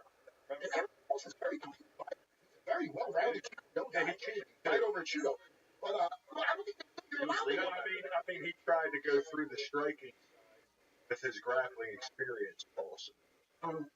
Like they had two divisions, grapplers and strikers. Waring was in the striking side, and then the end was the guy who won the striking side, the guy who won the grappling. That's not right, though, because Henzo fought a judo. I mean, they were still fighting. Like they had rules on how long you could be on the ground, all that shit. Like I remember, he's cool. Waring actually, I met it. He's a nice guy. He's one of the athletic. Did you ever see when Matt fought Pat Miletich? Matt Hume was good. He was very good. Yeah, I remember I trained with him and the first time I fought him, and he beat the shit out of me. I was like, man, I shouldn't even be here. Mighty Mouse says he still beats us. I'm sure. Yeah, I'm sure. He's got to go. He's got to go. I'm about to be 56. Matt Hume. He was very good. Yeah. I was always fascinated that he didn't continue to fight. Remember, he did contenders too. Like the wrestler. Didn't he? Did it Kenny Monday? Did he tap? Yeah. Kenny Monday tried to go for his life. And that was when Frank Shamrock. Kevin Jackson? No. Kevin Jackson. That was in the UFC. That was Dan Henderson. Dan Henderson? Yeah, you got Dan Henderson. Caught him in like an ankle lock. That's what used to No, Or was that different? That was different. That was a MMA event. that was Mars. Yeah, Mars. Yeah. Tom Erickson, 5 minutes. Bustamante, Fabio, one of my all-time favorite I jiu-jitsu. when Bustamante tapped Matt Lindland out twice. I remember that. Because he tapped him out, and Big John stopped the fight. Monte beat Chuck Liddell in that fight too. Me too. Like I thought he won that fight. Boy, I'd have to go back and watch that You again. know what it was? He do. He was a Sometimes beast. so comfortable in the back. Sometimes Chuck would punch and he'd go back with it. Kind of the optics. But I think that guy. That's what what I love about those guys is that you see those guys Abu Dhabi, you see them in the jiu-jitsu tournament, you see them in MMA, jiu-jitsu transition. That's like I just said earlier. Like I'm kidding, I guess. Here's Bustamante and Chuck right Yeah. now. Here's Bustamante and Chuck right there. And Bustamante was an 85er, right? Yeah. This is a crazy fight when you think about it. Yeah. I'm gonna be. How many times did Bustamante fight 205? He was pretty good. I mean, for a jiu-jitsu guy, pretty well rounded. That time he very was. He was. People sleep on Chuck. They don't realize. Right hand. Chuck. Yeah, Chuck got Yes. Shit, I thought Chuck. I like when guys just talk. It's unfortunate they don't have a fucking exit strategy. And also, got a bunch of wars, probably not thinking so good anymore. Yep. It's hard to muster up mental energy. It's hard to accept the fact that you ain't it. Yes. They don't accept it. Yeah, Very hard. it's also you don't think you ever get. You're like, fuck, It's kind of wild that Fedor's still throwing. is he really? Did he retire finally? I The hope Ryan so. Bader fight? He got knocked out the second. Oh, he retired, but then I saw him talking about like trying to do a boxing match with Tyson. That's what, man. That dude in his prime was something different. Fedor, for sure. Oh yeah. We have to look at him in the context of what came before him. It was nothing like it for him. The fact that knocks you out and hits submissions from everywhere. Up and back. Random and through him. Remember that? Yeah. Spiked him on the head, his expression never changed. Variety of so many different things. So tough. And his personality. There's something about that person. He could have fought at 205 forever. And how about that? About 30 with Chubby, accurate, man. I mean, Phenomenal. fucking good. Phenomenal. I was Jeff Munson in Russia before Jeff. Man, I'd never seen him like that. And when Jeff was walking out, I mean, Jeff, he really looked like he was going to his death. I mean, it was bad. That was Fedor. Fedor that fought in Prague. Remember they walked down Krukov? Most of Yeah, that fight was he walked the beat. For sure. Okay, Brian Bader said he suffered TKO, first round, retired from MMA after the bout. So he says. That was real recent. That was February. Yeah, I don't know. I mean, I think you talk some of those guys. I just think they just don't like not doing it. Yeah, the thrill of getting to the surface as they get older, more dangerous. Big Putin would make him the minister or something.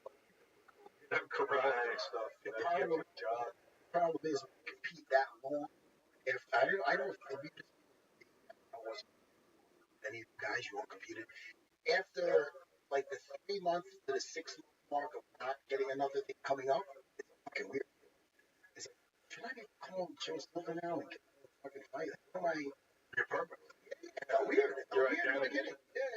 For a lot of people, they just can't accept. And then if they go and do other stuff and they don't find success in that, they get made $30,000 for a fight. I could have done this. I could have done that. And then you watching other dudes make all this money. Damn, I can still hang with them. Right. I still got it. Then you got to get a real job. There's also the difference between someone who's absolutely obsessed and the best in the world and someone who's thinking, I could probably fight and make money.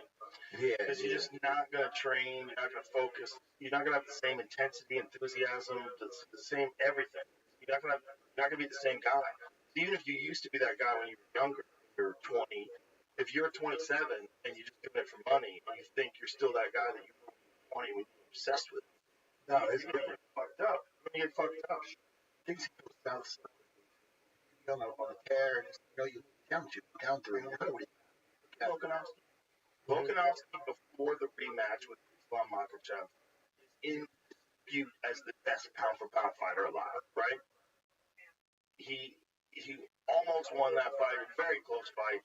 Some people thought he could have won, some people thought Islam could have won, but either way, he went up the best fighter in the 155 pound division, got to his stand. So at that point, you're looking at him, this motherfucker is one of the greatest of all time, probably the best pound for pound fighter alive. Then he gets KO'd in the rematch, 10 days notice, which is crazy to take a fight like that with 10 days notice. And then he gets KO'd in the fight with Topuria. And in 2 fights over the course of, what was it, 7 months, 8 months? Everything's different. Everything's different. His team, the service, like I was too sick. They let him run out there again. I think they're really service because the lights turned on twice. Yeah. And they got to get enough brain time. Yeah, but is that really? But that's just him. I mean, I guess you can't do have have team the shit. finals. You do have the final say. Fighters always think they can do anything. They always think they can. Yeah, They always think they can pull it off. Because, like you said, he pretty much at that weight might have been the best guy ever. When Manny Pacquiao got knocked out by Marquez, Freddie Roach said 1 year. You want to take a whole year off, not doing anything for a year. It was one of the best one-punch knockouts in the history of the sport. And Manny was piecing him up. And the consequence of the fight, their third fight. Yeah. Hindsight's I mean, he could have been there and knocked him out. And he got that head kick. But he 100% could have. You're not going to compete against a guy like Makhachev. You're not going to be the same guy. This is my argument, like with Kamaru Usman and everyone's like, Hamza beat Kamaru. I'm like, sort of, kind of. 10 days notice, Kamaru. Right. Yeah, because Kamaru was winning in the third. Also, Kamaru didn't have time to prepare. He doesn't know. He can't trust his gas tank. So fighting up a weight class. But Hamza was really at 170. At 170, Hamza's the most terrifying guy on the planet. Right. He's fucking horrific. He knocks you out with one punch. He's got crazy speed. Yeah, but the speed is underrated. Can't trust him. No. Can't trust him. The thing about that one weight cut that he missed by 8 pounds, though, that's New York. And they stopped him cutting the weight. You know how they do it. Fucking New York is. It's some athletic commissions, they intervene. They get it, they go, oh, no, he's not going to make it. Like, listen, they can make it. But it ain't going to look good. But they can make it. How do they get their 2 cents? They did that with, that's why Al had to fight Khabib, right? Because they didn't think Max Holloway was cut. They didn't want him cutting any more weight. because Max was cutting the weight, and they're like, all right. So 24 hours notice, Al stepped. And he stepped in. Raging It was three rounds. You know, Three rounds. Kickboxing. got taken out right away. He went with 5 rounds. And that was an hour of camp. And he was crazy. The first time that fight to me, I felt kind of exposed, like could be that, like obviously he's undefeated and all that stuff. But what if he would ever got in there with had a skill set of like George, who could strike, who could defend it, who could wrestle with him? Justin Gaethje's a dangerous motherfucker. I don't think his wrestling is the same. Even though he doesn't use his wrestling, doesn't use it to attack. It's hard to take down. Justin's very hard to take down. It can be dominated with grappling. The thing about George is he's just much bigger. George is a big guy. George fought 85, beat Michael Bisping. Right? I know he's not really an 85er, but George at 170 is a big, strong 170. 100%. And it could be the same kind of deal where, like, when went up and fought Jan Blachowicz. It's like you got the 185-pound champ who's a virtuoso, but he's fighting a guy that's a lot bigger than him. He's a lot bigger. If you're not going to have the time to prepare and get your body to a position where you're in somewhat similar range in terms of strength, you know, if you're in these crazy grappling exchanges, That's what I say. Plus, he sucks on the ground. He's not the best on the ground. Fact. Yeah, he's not. You know, I mean, which was surprising. The first fight with Ada went down. You know, crazy. He had his back. Yeah, I mean, he could have did a lot. They could have did a lot more with that. They could have did a lot more with that. Yeah, Alex's level on the ground is not good either. You know, but the thing is, he's getting better at defending. He's getting a lot better at defending once he gets taken down and when he's on his feet. Fucking deal with. Especially as he slows it out a little. He's the guys are going to Jamal Hill. But Jamal would be more capable of taking Alex down and goes well on the ground. Jamal's not lost on the ground. He just is such a good striker. He versus thrown down. It's a fucking fight. I know. It's a fun fight. That's fun. I'm going to have goosebumps for that one. like that. Yes. That's why I don't understand why people were upset about that being. Oh my God. Crazy. That's just works. What the hell did you expect? Like, what did you want? What did you want? Where's Connor?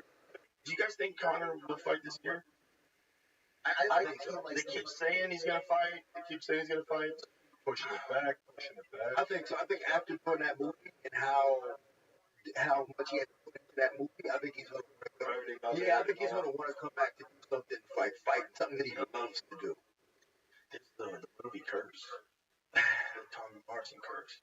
When he became a movie star, remember Tommy Morrison was like the man. He was Duke. He was John Wayne's grandson, right, or nephew. I think it was a nephew or some shit. They could call him the Duke, you know, and everybody thought he was a man. And then he fought Rocky. And then after Rocky, great motherfucker. That might be one of the worst knockouts in history. The worst knockouts. And he's out already, and Mercer's keeping him up with punches. He's tangled up in the ropes, and Mercer's just teeing on the ropes. Not to mention Ray Mercer knocked out Tim Silver. That was boxing only, and Sylvia opened up with an inside leg kick, and Ray Mercer he was like 46 at that. What about Mercer? Who head kicked him? He just and like got out of the ring. Remember? I'm trying to remember who that was. Or something. I'm trying to remember who that was. I remember Japan. He looked like what? Because Ray Mercer came to American Top Team when I was with him there a few times. Just MMA was like, there's a few boxers who gave it a go in kickbox.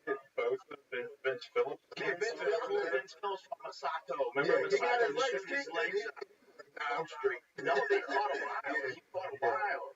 He got really good up and real bad. Masato was so good too. Yeah. Ooh, Butterbean was Sudo. Oh yeah, he looked him, right? Yeah. Sudo was a stud. Fuck yeah, he was a good guy. I grabbed him. No. I had a training session with the Japanese guys of the Abu Dhabi here. I was in Japan with Henzo. And he goes, Henzo's fighting in Pride. So he wanted me and Ricardo Almeida to go with everybody, all the Japanese guys. They were filming it. Ramono, Genki Sudo. They were all getting together, all the Abu Dhabi team. They have a grappling session. They would film stuff. So he goes, I want you. It'd be good for you. And meanwhile, it was my first time in Japan. Shit, man. I'm like, all right, fine. Henzo.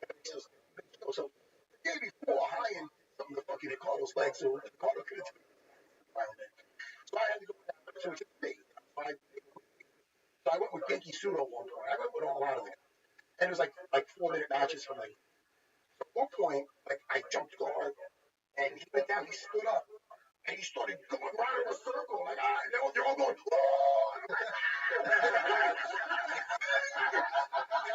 I opened up, and he went for a leg lock. Oh my god! I got out of it. Fucking weird.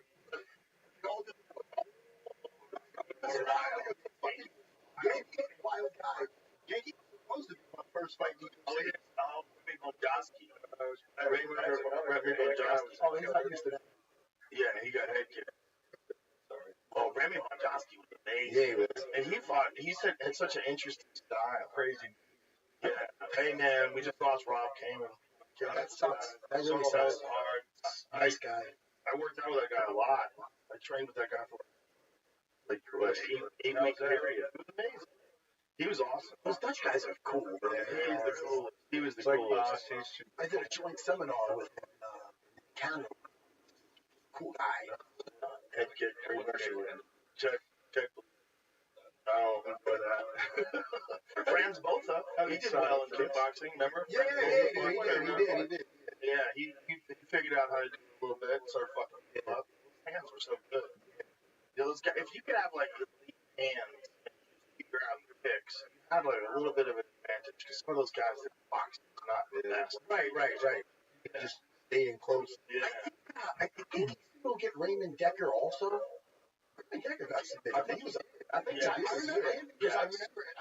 I think that was his only MMA fight. I remember that guy because Longo used to always put that guy out. That was this fucking guy. Decker's in his prime as the wildest real any fighter. He was insane. He had his ankle fused. His ankle was broken so many times. His doctor couldn't bend his ankle, and his doctor's like, "Look, if you keep kicking with that thing, we might have to remove it." Fuck you. Wrap it back up, kicking people too. He just, once we got in there, he just smashed. He kicked through everything. He kicked through your arms, he kicked through your elbows. Ramon Deckers was a fucking machine, man. And he was a small guy. So he's fighting the elite guys that were all his weight. And just piecing people up. He was mean too. Oh, he was ferocious. Yeah, just put on mean. a Ramon Decker highlight. He was ferocious, man. He was the combinations. He was the first guy that perfected the Dutchie that Ernesto Hoops used to always do that left hook to the body, right low kick. He would hit that thing. It was a fucking thing of beauty. And he was just such a fucking killer. Such a killer. Like, just mean. Everything was hard. Everything was hard. Every fucking strike was full power. And this motherfucker just put people away.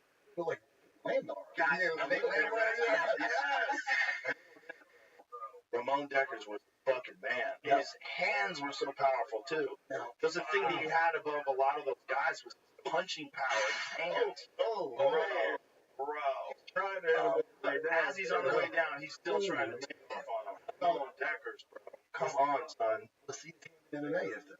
He's a guy, he died young too. That's what I love about jiu-jitsu. He died young too. He died, I think he died of like a heart attack while he's riding his bike or something crazy. He probably rode his bike like a fucking savage. He probably did everything hard. Had a fucking heart attack. He was a monster, man. Imagine being stuck in the fucking ring with this guy. I mean, and back then, there was nobody like him. I mean, he was just fucking everybody up. And he was so mean. Holding him up to knee him. Look at this. Kicking him through the ropes. Like, you had to stop him. You had to pull him off you. Look, dude's going down, head kicks him. Bro, Ramon Deckers. Bring on Genki. Look at it. He would do that. That was the thing that Rob Cameron was great at, too. That low kick across the front of the legs. He would step off to the left and throw that right low kick across both thighs. Ooh. That's a flutter. Bro, Ramon Deckers. I mean, what a highlight reel. Who's fucking highlight I reel? know. Everybody getting smoked. It's all everyone just getting pieced up. And the power that motherfucker had with his kicks, with his punches, everything. He just destroyed people. But he destroyed his own body, too. His ankle was completely fucked by the time his career was over. Seagal shit. Brazilians love Steven Seagal. What is he? Paid him guys? I don't To hang out with No, him? What the I hell? think I don't get it. Anderson had a great sense. I think Anderson loved her. Like, when I met Chuck Norris, I was like, oh my God, I'm meeting Chuck Norris. I hugged Chuck Norris. Wow! Norris. For Anderson, it would have been like, first one? What was the first one? Above the Law? Yeah. Bro, that was Everybody a good liked movie. that. Whenever, That was a good fucking movie. That movie was legit. So if Anderson fell in love with that Steven Seagal, it makes sense. What about Out for Justice? Out for Justice wasn't bad. Everybody's seen Bobby Lupo. It's horrible. It's fucking horrible. the one we was in Brooklyn. He was walking around with a Be a big gangster. he wanted to be Italian in the world. Well, that was when the legend sponsoring his movie. He had like a mix-up with the mom. The mom was involved in financing his movie. Learn how to grab him by the nose. Grab him by the nose. Imagine telling Anderson Silva, get in the clinch, just grab him by the nose. Watch this, take him down, grab his nose. What the fuck he's saying? He's giving him coaching. It's adorable. And Anderson's listening. The thing is, like, Anderson might be able to take some of this. That's true. Remember he's creative, right? Remember when he hit Tony Strickland with that step in up the elbow? And you know that he had to train that way. Coach told him to stop doing that. You're not going to use that. And so he made his wife hold pillows. His wife would hold pillows, step in and throw that elbow. No kidding. Yeah. Hey! And then he did it on purpose just to show them, fuck it. I can do this shit. This is when Anderson, before he came over to the UFC. Boom! That's when he got his head. Bro, come on.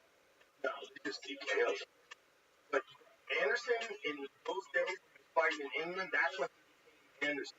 So you have like Chris Neven, I was like, everybody hang on. Yeah, I mean, This is the one. before me, he on that call. A tough point. Yeah? Oh, he did. Both of them. Bro, that was That and yeah, both were Greg. But that was an Anderson. Anderson. You know, like when you fought Rio Chonan and Pride and Rio Chonan flying scissors. It wasn't like that. Then he goes to England and then he finds himself. Fucking everybody. Jorge Rivera. Yeah, for sure. Remember when Jorge stood right in front of him, let him punch him in the face? He was like, Anderson, another fight. Lee Murray. Night that Lee Murray got into that fight with. You see the fight? The London man, where was that? Where the fuck was that? It was London. London. I remember his slippery shoes. When you look in the eyes, he was talking to the club. Yeah, you know, I can't do accent. But he's like, I thought he was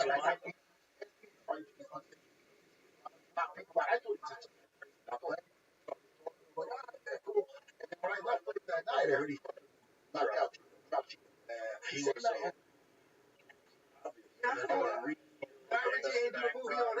Imagine a guy that's that good at MMA and fighting is actually a real bank robber. I know. Because he fucked a lot of people up. they did like a little mini documentary on that. I don't know if it's Showtime or HBO or who it was. Could have been on Netflix. Wasn't Guy Ritchie going to do a film about that heist? That's what I'm wondering now. That heist is crazy. Yeah, they should have did that There movie. was a bunch of fighters, tactical gear, and robbed $1 million. Had the mother's mural. Yeah, he had a mural in the house of submitting Jorge Rivera. Oh, that's a story. It was last year? It came out? Just came out. Oh, it's a mini-series. Like not just, Oh, so you know, someone a year or plays so them? ago. Was this Guy Ritchie? Oh, it says Guy Ritchie's making a movie. It says it's not? Yeah, what Does it say he is? It says he's Yeah, this catching lightning. It's more like that. God, Richie's got it. It's like his coach, people like that. People that were around when the heist happened, all that. So, but if you click on that, it said Guy Ritchie's making a movie that someone's responding to that. But is that just rumor? Yes. Oh, I'm probably lying again. I'm probably spreading more misinformation. God damn it. Probably say Guy Ritchie's right off. Oh, so this is a documentary. Oh, it's a documentary series. Oh, well, that's got to be really interesting. That's what I want to see. This is real. This is actually good. Oh, beautiful. So that was out April 7th? Yeah, check it out. It's out right now. Oh, okay. And it's called Catching Light. I will check that out. Sure. It's a crazy story, man. But he was a real elite fighter. He was a dangerous knockout striker. Yeah. Hey, that's on Showtime? Like showed me. It was good. I saw him fight live. Well, obviously in the Jorge Rivera fight. I saw him fight live. Amir ran the bar. Bro, he was a fucking killer, dude. He was a killer. Lee Murray was a dangerous fight. Dangerous puncher. He had something there. I remember this was, shit. That club, when was that? Early 2000s? I see something in his eyes. Do you remember when he got stabbed in a knife fight and then was in the hospital almost dead and then hit pads 6 months later? Oh my God. Yeah, Joe Lee Murray, I think it's like, I legitimately think it was like 6 to 8 weeks after getting stabbed, if I remember correctly. He was hit this. And I was like, this is the most insane thing I've ever seen in my life. See if you can find that. Because it was a video there. It wasn't like that he was tearing the mitts up. It was hit this after getting stabbed in the heart. In the heart. Bro, I mean, he got stabbed a bunch of times. That's crazy. He should have died and lived. And then hit mitts, and then after they planning a back ride. Fucking crazy. On the documentary, kind of showed, kind of say he's not, like. Oh, the master. I wouldn't think he's the master.